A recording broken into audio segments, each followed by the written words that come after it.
Hi friends, ఈరోజు మీకోసం ఒక డిఫరెంట్ స్టోరీని ఎక్స్ప్లెయిన్ చేయబోతున్నాను. ఈ కథలో ఒక వ్యక్తి సమయాన్ని ఆపగలుగుతాడు. అవును, మీరు విన్నది నిజమే. ఒక వ్యక్తి సమయాన్ని ఆపగలడు. అలా టైం ఫ్రీజ్ చేసిన సమయంలో అతను ఆ అమ్మాయిలతో ఏ విధంగా ఆడుకున్నాడో తెలుసుకోవాలంటే ఫుల్ మూవీ చూడాల్సిందే. మరి ఇంకెందుకు ఆలస్యం, వెంటనే వీడియోని లైక్ చేయండి. ఇప్పటి వరకు మన ఛానల్ని సబ్స్క్రైబ్ చేయని వాళ్ళు ఎవరైనా ఉంటే ఇప్పుడు ఈ ఛానల్ని సబ్స్క్రైబ్ చేసుకుని బెల్ ఐకాన్ ప్రెస్ చేయండి. అప్పుడే నేను పోస్ట్ చేసిన వెంటనే వీడియోస్ నోటిఫికేషన్ మీ వరకు వస్తుంది. సో ఇంకా లేట్ చేయకుండా స్టోరీలోకి వెళ్దాం. మూవీ స్టార్టింగ్లో ఒక వ్యక్తి ఎక్కడికో వెళ్ళాలని కంగారుగా ఎయిర్పోర్ట్కి వస్తాడు. టికెట్ కోసం ట్రై చేస్తాడు, కానీ టికెట్ ఎక్కడా దొరకదు. దాంతో సాడ్గా బయటకు వస్తూ ఉంటే ఒక ఫ్యామిలీ కనిపిస్తుంది. వాళ్ళు వెకేషన్కి వెళ్తూ ఉంటారు. ఇతను వాళ్ళ దగ్గరికి వెళ్ళి, బ్రో మీ టికెట్ నాకు ఇవ్వండి అని చాలా క్యాష్ ఇచ్చి టికెట్ కొంటాడు. ప్లైన్ ఎక్కబోతూ ఉండగా ఈలోగా ఏదో అన్నోన్ పవర్ అతన్ని వెనక్కి లాగేస్తుంది. నెక్స్ట్ సెకండ్ అతను ప్లేన్లో కాకుండా ఒక కార్లోకి వెళ్ళిపడతాడు. అక్కడ ఆల్రెడీ ఇద్దరు వ్యక్తులు కూర్చుంటారు. వాళ్ళు అతన్ని చూసి అతన్ని ఫేక్ గడ్డం, అతన్ని మీసాలు లాగేస్తారు. అంతేకాదు అతని దగ్గర ఉన్న వాచ్ కూడా తీసేసుకుంటారు. ఇక్కడ సీన్ షిఫ్ట్ అవుతుంది. ఇప్పుడు ఒక జాకీ అనే అబ్బాయిని చూపిస్తారు. అతను ఒక యాంటిక్ షాప్లోకి వెళ్తాడు. అక్కడ టైప్ రైటర్ ఫోటో తీసి దాన్ని ఇంటర్నెట్లో అప్లోడ్ చేస్తాడు. అక్కడి నుంచి కాలేజీకి వెళ్తాడు. కాలేజ్లో ప్రొఫెసర్ జాన్ చూపిస్తారు. అతను సైన్స్ క్లాస్ తీసుకుంటూ ఉంటాడు.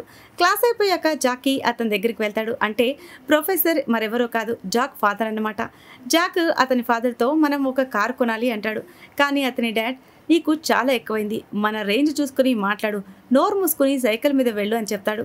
తర్వాత జాకీ చాలా సాడ్గా సైకిల్ మీద తన బెస్ట్ ఫ్రెండ్ చోటు దగ్గరికి వెళ్తాడు. ఇద్దరు టైంపాస్గా మాట్లాడుతూ ఉంటారు. అదే సమయంలో ఒక అందమైన అమ్మాయి కనిపిస్తుంది. జాకీ చోటుతో, ఆ అమ్మాయి చూడు ఎంత సాలిడ్గా ఉందో అంటాడు. కానీ ఆ అబ్బాయి, అది పింకీరా, దాన్ని కాలేజ్లో అందరూ ట్రై చేశారు, అయితే ఫెయిల్ అయ్యారు అంటాడు. అప్పుడు జాకీ, అయితే నేను కూడా ట్రై చేస్తాను అంటాడు. కానీ పింకీ అతనితో, ప్లీజ్ ఇక్కడ నుంచి నువ్వు వెళ్ళు, నీ సహాయం తీసుకోవడం కంటే ఇక్కడి నుంచి కిందకు దుక్కి చావడం మంచిది అని రిజెక్ట్ చేస్తుంది. జాకీ చాలా సాడ్గా ఇంటికి వెళ్ళిపోతాడు. ఇంటికి వెళ్ళగానే కార్ షోరూమ్కి కాల్ చేసి కార్ బుక్ చేస్తాడు. అతని ఫాదర్కి ఈ విషయం తెలియగానే, నీకు ముందే చెప్పాను కదరా, నీ రేంజ్ చూసుకుని ప్రవర్తించు అని. ఉదయం నేను అంతలా తిట్టినా కూడా ఇలాంటి పని చేస్తావా అని ఇష్టం వచ్చినట్టు తిడతాడు. ఆ తర్వాత జాకీ సాడ్గా రూమ్లోకి వెళ్తాడు. ఏంటి నా లైఫ్ అని తనని తానే తిట్టుకుంటాడు. ఆ తర్వాత ప్రొఫెసర్ జాన్ తన గోడౌన్లోకి వెళ్ళి ఒక క్రేజీ వాచ్ గురించి ఎక్స్పెరిమెంట్ చేస్తూ ఉంటాడు. అక్కడికి అతని భార్య వచ్చి, జాక్ నీ కొడుకే, నువ్వు అతని మాట వినాలి అంటుంది. అప్పుడు ప్రొఫెసర్, నీ కొడుకు పెద్ద మూర్ఖుడు అని చెప్తాడు. అయినా సరే అతను తన కొడుకుతో మాట్లాడడానికి వెళ్తాడు. ఈలోగా ప్రొఫెసర్ కూతురు బేస్మెంట్ క్లీన్ చేయడానికి వస్తుంది. అప్పుడు పొరపాటున ఆ గడియారం కింద పడిపోతుంది. ఆ తర్వాత ప్రొఫెసర్ భార్య ఆ గడియారాన్ని తీసుకువెళ్ళి టేబుల్ మీద పెడుతుంది. జాకీ ఆ గడియారాన్ని చూసి తీసుకుంటాడు. తర్వాత రోజు జాకీ తన ఫ్రెండ్తో కాలేజీలో ఉంటాడు. అప్పుడు కొంతమంది ఆకతాయిలు అతన్ని ఆట పట్టిస్తారు. అదే సమయంలో పింకీ కూడా అటుగా వెళ్తూ ఉంటుంది. ఆ అబ్బాయిలు ఆ అమ్మాయిని కూడా, నువ్వు మా గుర్రంతో సవారీ చేస్తావా అని అసభ్యంగా మాట్లాడుతూ ఉంటారు. ఆమెకి కోపం వచ్చి ఒక అబ్బాయి మీద కాఫీ పోసి వెళ్ళిపోతుంది. ఆ అబ్బాయిలు కోపంతో జాక్ని తోసేస్తారు. తర్వాత పింకీ జాక్ దగ్గరికి వచ్చి అతనికి సహాయం చేస్తుంది. వాళ్ళిద్దరూ చాలా బాగా మాట్లాడుకుంటారు. అయితే మన జాక్ మాట్లాడిన మాటలు విని ఆ అమ్మాయి చాలా ఇంప్రెస్ అయిపోతుంది. వెంటనే అడ్రస్ ఇచ్చి, ఈరోజు మధ్యాహ్నం 2ంటికి మా ఇంటికి రా, అప్పుడు మన ఇద్దరం ఆడుకుందాం అంటుంది. మధ్యాహ్నం అతను చాలా ఉత్సాహంగా ఆమె ఇంటికి వెళ్తాడు. కానీ అక్కడ ఆమె అతనితో ఇంటి పనులు చేస్తుంది. తర్వాత పింకీ జాక్ని టైం ఎంతైందని అడుగుతుంది. అప్పుడు జాక్ తన జేబులో ఉన్న గడియారం తీసి టైం చెప్తాడు. ఆ తర్వాత వాచ్ని చేతికి పెట్టుకుంటాడు. అప్పుడు బటన్ నొక్కగానే అతనికి ఒక్కసారిగా షాక్ లాగా అనిపిస్తుంది. వెంటనే జాక్ ఆశ్చర్యపోతాడు. అప్పుడే అతని వెనకాల ఉయ్యలుగుతున్న అమ్మాయి అక్కడే ఒక్కసారిగా ఫ్రీజ్ అయిపోతుంది. జాకీ ఏం చేయాలో అర్థం కాక తిరిగి మళ్ళీ తన పని చేసుకోవడానికి వెళ్ళిపోతాడు. అదే సమయంలో అతనికి అక్కడ ఒక పెద్ద ఎలుక కనిపిస్తుంది. అది కూడా అక్కడే ఫ్రీజ్ అయి నిలిచిపోయి ఉంటుంది. జాక్ దాన్ని చూసి భయంతో పారిపోవడానికి ప్రయత్నిస్తాడు. కానీ ఆ ఎలుక కదలదు. అప్పుడు జాక్ దాన్ని తీసుకుని పింకీకి చూపించడానికి ఆమె ఇంట్లోకి తీసుకువెళ్తాడు. అక్కడికి వెళ్ళాక పింకీ కూడా పూర్తిగా ఫ్రీజ్ అయిపోయి ఉంటుంది. అన్నీ ఆగిపోయినట్టు అనిపిస్తుంది.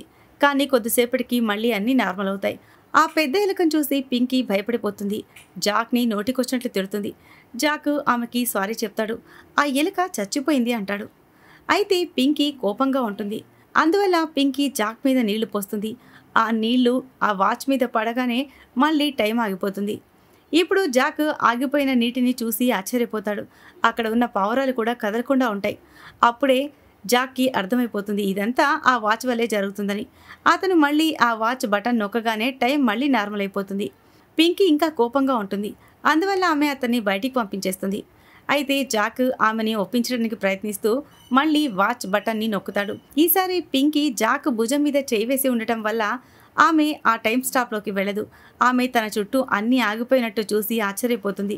పింకీ ఇదంతా నువ్వే చేసావా అని అడుగుతుంది. జాక్ లేదు, ఇది మా నాన్న ప్రాజెక్ట్, ఇదంతా ఈ వాచ్ వల్లే జరుగుతుంది అని చెప్తాడు. అప్పుడు వాళ్ళు ఒక తేనెటీగను చూస్తారు. దాని రెక్కలు వేగంగా కదులుతున్నా అది ఒకే చోట నిలిచిపోయి ఉంటుంది. జాక్ గడియారాన్ని చూస్తాడు. అందులో టైం చాలా వేగంగా నడుస్తూ ఉంటుంది. అప్పుడు జాక్, మా తాతగారు ఒక డాక్టర్ కోసం పనిచేశారు, ఇది మాలిక్యూల్ స్పీడ్ మీద ఆధారపడి ఉంది, మనకు అన్నీ ఆగినట్టు కనిపిస్తున్నా నిజానికి మనం చాలా వేగంగా కదులుతున్నామని చెప్తాడు. తర్వాత ఇద్దరు బయటికి వెళ్ళి టైంని స్లో చేసి సరదాగా ఆటలాడతారు. ఒక కుక్కను ఎత్తి ఒక కారులో పెడతారు. కాలేజీ అమ్మాయిలను ఇబ్బంది పెట్టే అబ్బాయిలు ఉంటారు కదా, వారి డ్రింక్ కేన్లను మార్చేస్తారు, వారి లొకేషన్ మార్చేస్తారు. టైంను మళ్ళీ నార్మల్ చేస్తే అందరూ ఆశ్చర్యపోతారు. ఇలా సరదాగా గడిపాక జాక్ సాయంత్రం పింకీని ఇంటి దగ్గర డ్రాప్ చేస్తాడు. అప్పుడు ఇద్దరు కిస్ చేసుకుంటారు. తర్వాత మళ్ళీ అతను టైం స్లో చేసి ఇంటికి వెళ్ళిపోతాడు. ఇంట్లోకి వెళ్లే ముందు ఇంట్లో ఎవరో ఉన్నట్లు అనిపిస్తుంది. కాబట్టి అతను ఇంట్లోకి వెళ్లకుండా నేరుగా బేస్మెంట్లోకి వెళ్తాడు. అక్కడ తన వెనక ఎవరో ఉన్నట్టు అనిపిస్తుంది. అతను వెనక్కి తిరిగి చూస్తే ఒక అమ్మాయి తుపాకీ గురిపెడుతుంది. జాక్ వెంటనే వెనక్కి వెళ్ళిపోతాడు. అదే సమయంలో వెనకున్న వ్యక్తి కూడా ఫ్రీజ్ అవుతాడు. ఇది చూసి జాక్ అక్కడి నుంచి పారిపోవడానికి ప్రయత్నిస్తాడు. కానీ వాళ్ళు అతన్ని పట్టుకోవడానికి వెంబడిస్తారు. అక్కడి నుంచి ఎవరో అతన్ని లోపలికి లాగుతారు. అది ఎవరో కాదు, డాక్టర్ ఉస్కీ. జాక్ గడియారం బటన్ నొక్కి అక్కడి నుంచి బయటకు వచ్చేస్తాడు. కానీ వాళ్ళు ఇంకా వెంబడిస్తూ ఉంటారు. డాక్టర్ ఉస్కీ తన హ్యాండ్ కఫ్ తీసేసి గడియారం తీసుకోవడానికి ప్రయత్నిస్తాడు. ఆ సమయంలో ఆ గడియారం బటన్ మళ్ళీ నొక్కబడుతుంది. టైము మళ్ళీ నార్మల్ అయిపోతుంది. డాక్టర్ ఉస్కీ జాక్ దగ్గర నుంచి గడియారం తీసుకునే ప్రయత్నం చేస్తాడు. కానీ ఆ సమయంలో అతను కార్లో నుంచి బయటకు పడిపోతాడు. అయితే ఆ కార్ కూడా బ్యాలెన్స్ తప్పి నదిలో పడిపోతుంది. పైనుంచి డాక్టర్ ఉస్కీ అరుస్తూ ఏం జరిగినా ఆ గడియారం తడవకుండా చూసుకో అని చెప్తాడు. తర్వాత ఆ గడియారం కూడా తడిసిపోతుంది. కొంతసేపటి తర్వాత జాక్ కళ్ళు తెరుస్తాడు. అతను అప్పుడు హాస్పిటల్లో ఉంటాడు. ఈలోగా అక్కడికి ఒక పోలీస్ ఆఫీసర్ వస్తాడు. ఎందుకంటే అతని పైన ఆ వాచ్ దొంగతనం చేస్తాడని ఆరోపణ ఉంటుంది. ఇక్కడి నుంచి తప్పించుకోవడానికి అతను ఆ గడియారాన్ని ఉపయోగించాలని ప్రయత్నిస్తాడు. కానీ అది నీటిలో పడినందువల్ల పనిచేయకుండా ఆగిపోయి ఉంటుంది. అతను హాస్పిటల్ కిటికీ దగ్గరికి వెళ్ళి చూస్తే బయట అతన్ని వెంబడిస్తున్న వ్యక్తులు అక్కడికి వచ్చుంటారు.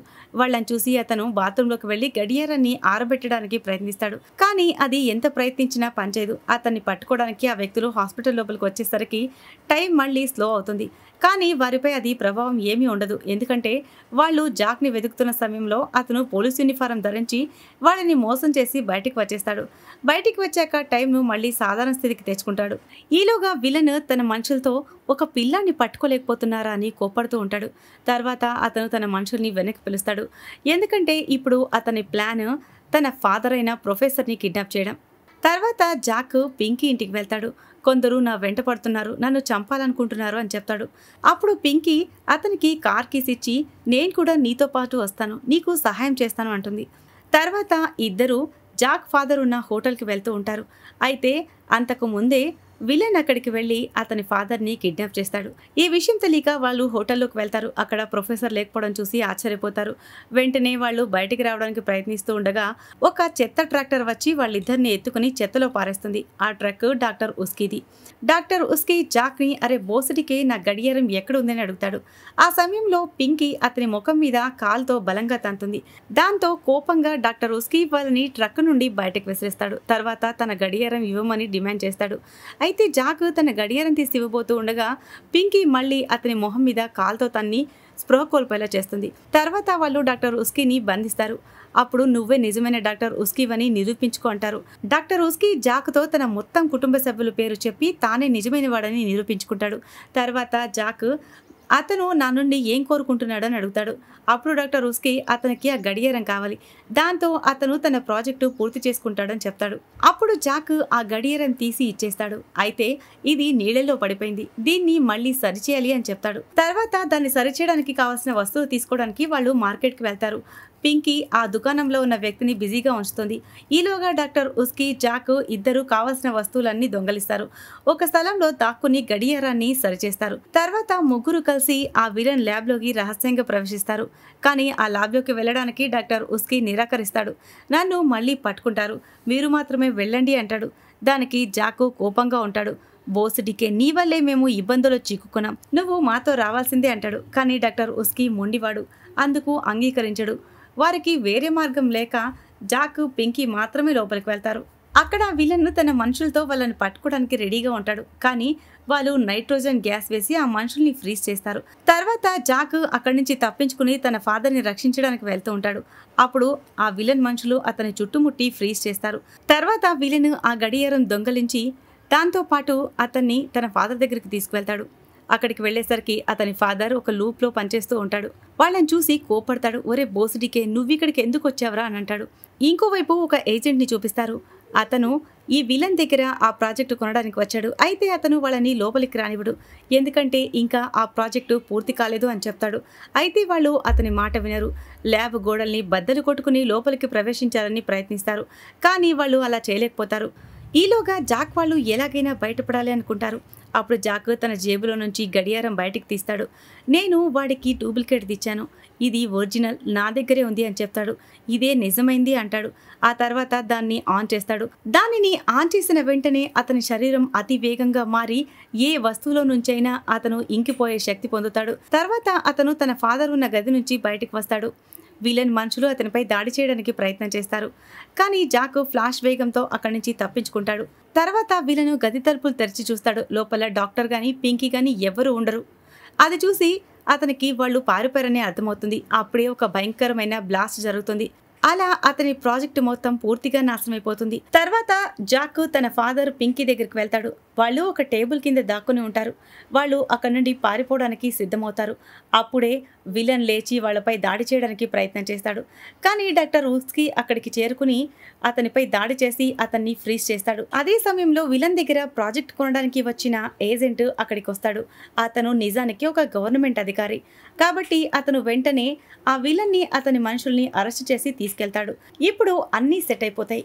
జాక్ తన ఫాదర్తో ఇంటికి వెళ్ళి ఫ్యామిలీని కలుసుకుంటాడు. తర్వాత జాక్ తను ఎప్పటి నుంచో కొనాలనుకుంటున్న కొత్త కారు కొనేస్తాడు.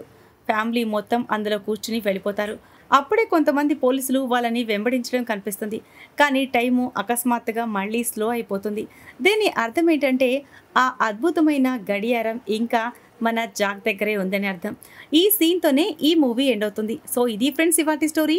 ఈ స్టోరీ కనుక మీకు నచ్చినట్లయితే మరికొన్ని ఇంట్రెస్టింగ్ స్టోరీస్ కోసం ఛానల్ని సబ్స్క్రైబ్ చేయండి. Thanks for watching.